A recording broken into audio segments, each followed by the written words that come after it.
I got a confession I need to make, guys. It's something that I never thought I would ever have to bring up to you all, but I'm looking at the topic of today's video. It's the Kira no Mi. I never would have thought... It's rather ambitious of Oda-sensei to make a devil fruit based on the hit manga Death Note. But hey, he's the master. I gotta follow suit. So that's what we're talking about. I gotta come clean. That's right, boys and girls. I am Kira! And today we're talking about the Kira no Mi. The glitter fruit. Glitter fruit. Oh, right, that's right, because Kira was just killer translated into Japanese. It wasn't actually what it...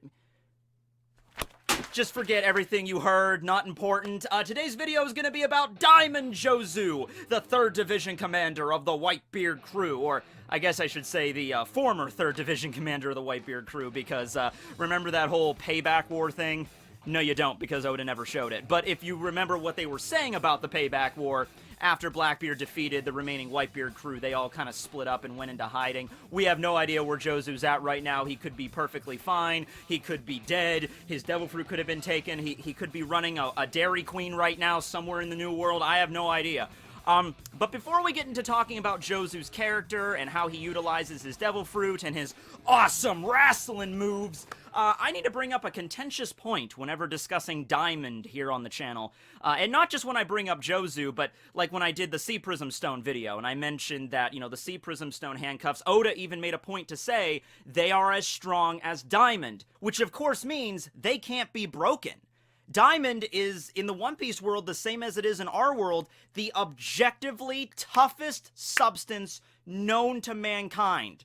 You know, man-made or otherwise. It's the absolute apex, okay? And yet, there are still some people that comment to this day that Diamond is actually rather fragile. Like, you could just take a hammer or something and then just break Diamond as if it was glass. Or some people, if you all get this, some people even say diamonds are made out of carbon.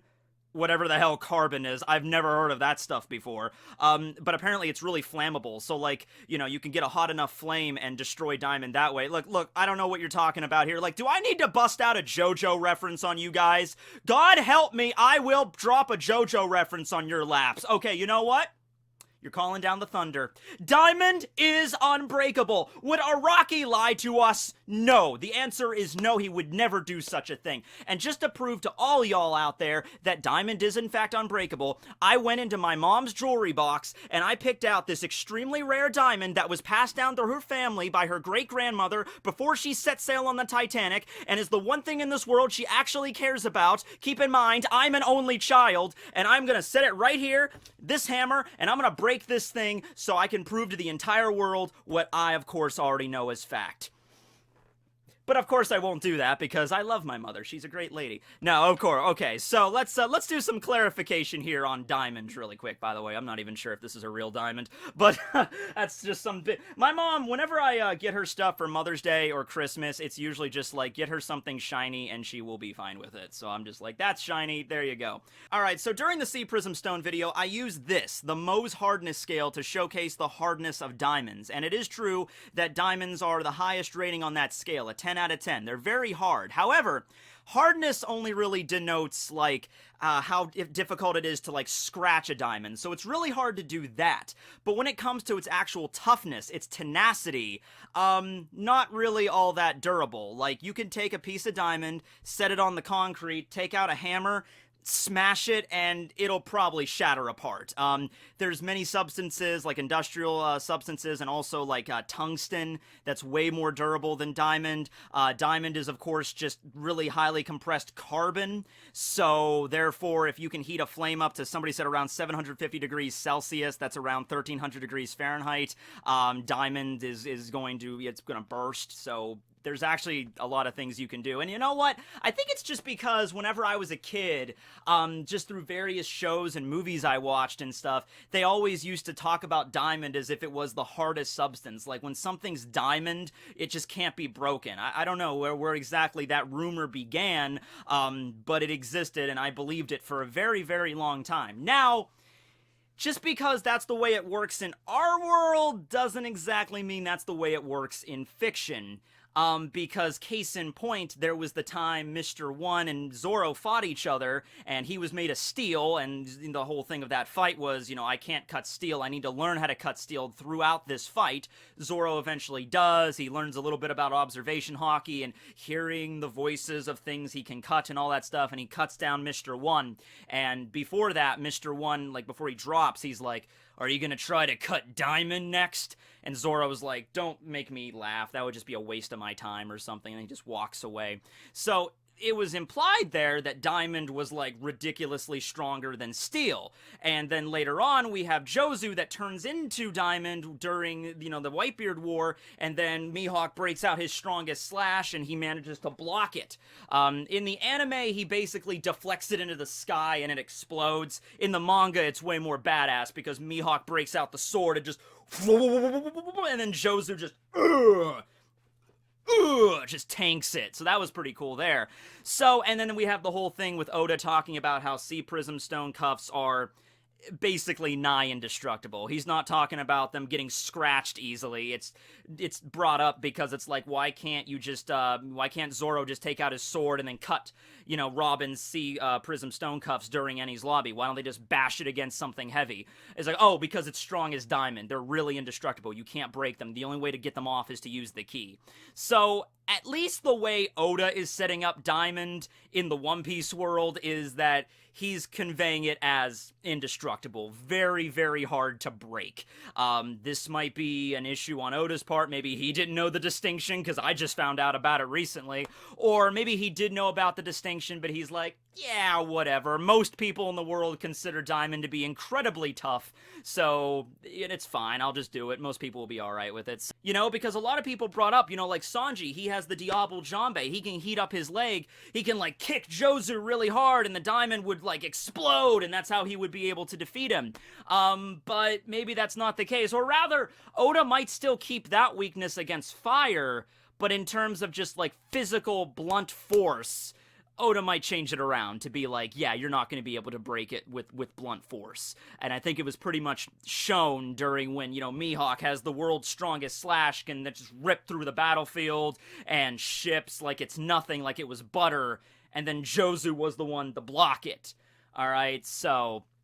maybe it would have been different if, because that was a slashing attack, so maybe it would have been different if it was a more blunt attack, but I don't think it, like, if someone came up with a giant hammer and hit Jozu with it by, you know, more of the standards in our world, it would be easily shattered, but I don't think that's the way Oda's gonna do it in the One Piece world. So, when it comes to how Jozu utilizes the fruit, it's really not all that complicated. It's pretty much just like a bulldozer sort of thing. You know, My Hero Academia, you know, Kirishima, he has the hardness ability, Tetsu. Yes, that's his real name. He can turn into steel. Basically kind of the same thing that Jozu does with it. You know, he turns his whole body or surrounds his whole body in diamonds, and then he just kind of charges at the opponent. The third division that he's part of is also the Vanguard unit, so they're the first ones to rush into the battlefield and clear out the enemy riffraff. Jozu, even without his Devil Fruit power, really freaking buff dude. He's a master of, like, wrestling techniques. You know, he did that, like, he lifted up the whole giant block of ice and flipped it over himself and sent it flying right toward the admirals. You know, that kind of stuff he's into. Don't know if wrestling was that big of a thing in the One Piece world, but hey, boxing clearly is, from the boxing match that Foxy and Afro Luffy had, so I guess wrestling is pretty big as well. We also see Frankie and, like, Senor Pink pulling off some, like, suplexes and stuff, so yeah, he's into that kind of shit. So, in terms of actually how he uses the fruit, there's really only one name technique he has, and it's Brilliant Punk. And the technique is really just diamonding up one part of his body, like his arm and his shoulder, and just boom, just slams into an opponent. And that's it.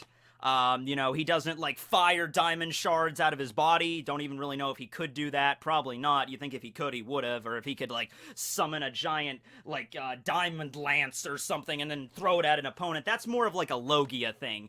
Something he could do, though, and we don't really see this all too often with Jozu, whenever Jozu diamonds up his body, it's usually just, like, you know, a relatively smooth surface, you know? But if he could control the diamond, and it's usually in, like, segmented patterns, he could make, like, spikes coming down his arms. You know, that was the first thing I went to. Like, you know, when he diamonds up his fist, it's usually just, you know, really smooth. But he can, like, make giant spikes like, you know, super long coming out of his fists and then just punch an opponent with that, that'd be pretty damn devastating, you know? But we don't see that or anything. Or maybe he could, like, because Jozu's a big dude, maybe he can, like, curl up into, like, a ball and make a bunch of spikes coming out of him, like, and then just, like, roll down enemies on the battlefield like a giant death wheel. That'd be neat, right?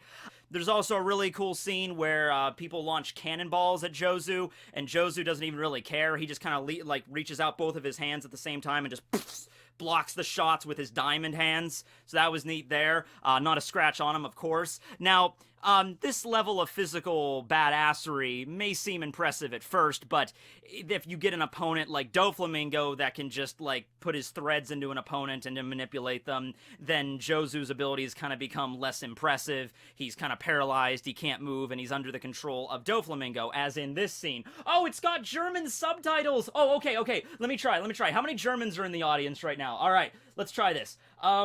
Wie bist du aus dem Gefängnis entkommen, Krokotyp? Did I pronounce any of those words correctly? Probably not, but I gotta give it a shot, because when you're searching for images on Google, you're gonna probably bound to get a few that have, like, Spanish or Portuguese subtitles. It's like, alright, well, it's the best image I have, so I'm just gonna use that. But yeah, so, you know, Doflamingo sees Jozu, like, barging in on everybody, like, I'm wrecking everybody's shit, get out of my way!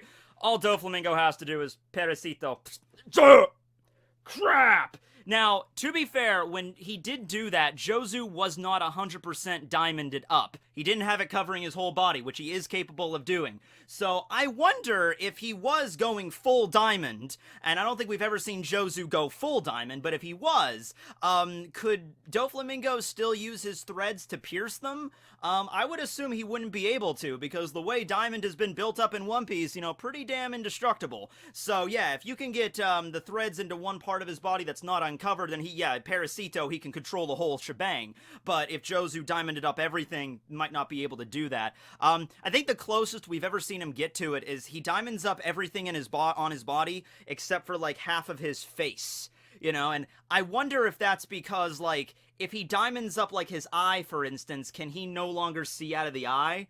Because it's diamond, you know? But I wonder about that. I'm curious, because I don't think we've ever seen him, you know, cover his entire body in it.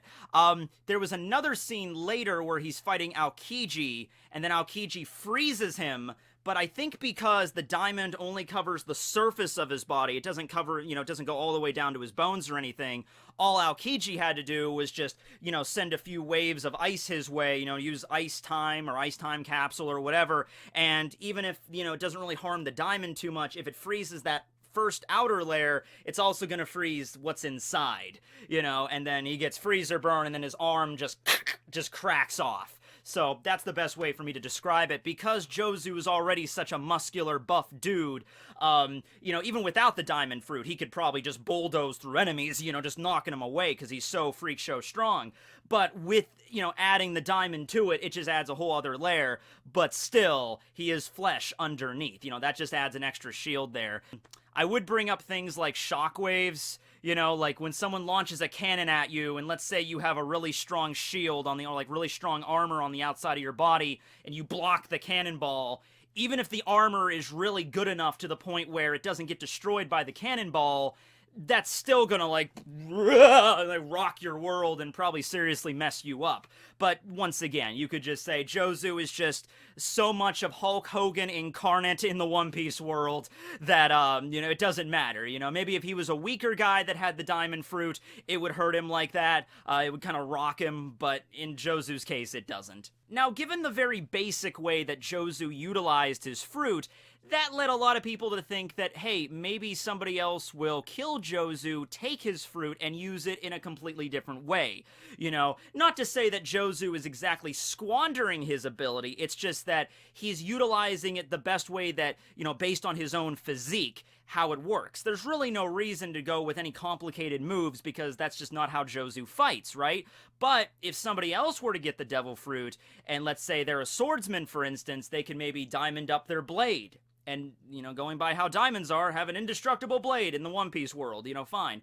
That's why a lot of people thought Shiryu was going to get it. And because the whole thing with Mr. One and Zoro was, you know, are you going to cut Diamond next? And he's like, oh, well, Zoro's definitely going to fight Shiryu at some point, so they should take out, the Blackbeard Pirates should take out Jozu and then give the diamond fruit over to Shiryu, and then you could have a diamond user against Zoro, and then Zoro could, like, finally fulfill the prophecy, so to speak, and cut down Shiryu. So we know Shiryu now has the Suke no Mi, which is the clear fruit, which I think works pretty good for him because he's a backstabbing kind of swordsman. He doesn't really care about the honor of the blade or anything like that, so he'll just sneak up behind you and like, done. But there are still other members of the Blackbeard crew, such as Vasco Shot. We know that, I don't think Avalo Pizarro has an ability. We know San Juan does. We know Katarina Devon has the Nine-Tailed Fox Mythical Zone right now. Burgess does not have one. Granted, we did already see Burgess at Corradia Coliseum, and if Burgess had the diamond fruit, that would be pretty much the exact same thing as Jozu, because Burgess is also he's a Mexican luchador. He has the mask, so it would be basically the same thing, right?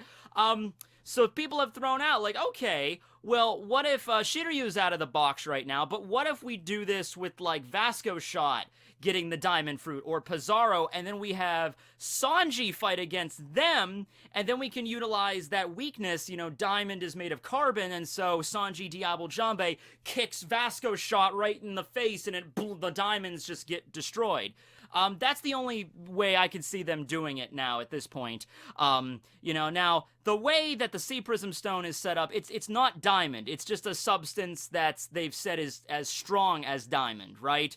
So, I can understand why you couldn't just heat up a Sea Prism Stone handcuffs and it doesn't break. That's a whole other deal. But in terms of diamond itself, you might say, oh yeah, it's indestructible from pretty much any kind of damage, except fire damage, because we really haven't seen that yet. We haven't seen Jozu deal with that. We saw him got injured by ice, so fire probably would also do some damage. Even if you don't want to say fire would necessarily break the diamond, you could always say the same thing with Aokiji's ice, where if, you know, Sanji kicks a diamond fruit user enough times, it would heat up the diamond, and then the flesh underneath would get heated up and boiled as well, and then that would cause burn damage that way. Kind of the same thing with what he did with, Jabra. Yeah, Jabra, the CP9 member. You know, he had Tekai, the iron skin. Sanji couldn't kick through it, so he burned through it instead. Maybe it would be kind of too similar to that fight, but it would be neat nonetheless to see Sanji being the one to destroy the diamond user and be like, oh, I one-up Zoro, you know, he can't even cut diamond, but I managed to beat him. Something like that. Alright, so that's pretty much everything I have. Like I said, Jozu's ability is not really all that complicated, and even, you know, if it was wielded by somebody else, they might make a use out of it, but it's still limited by its Paramecia class, you know, so the whole making weapons out of it, they couldn't do that even if it was somebody else using it. The whole thing with maybe channeling it into weapons, shields, or armor, or making spikes, I could see that, but Jozu didn't really exhibit that kind of stuff, so I'm interested in maybe there is a limit. Maybe all you can really do is just cover your body and your clothing and your weapons with it, and that's all. But I really just wanted to make the video because I forgot to mention it in the Viva card, so I had to bring it up at some point. So, thanks for watching, everybody, and remember, in the context of the One Piece world, diamond is in fact unbreakable.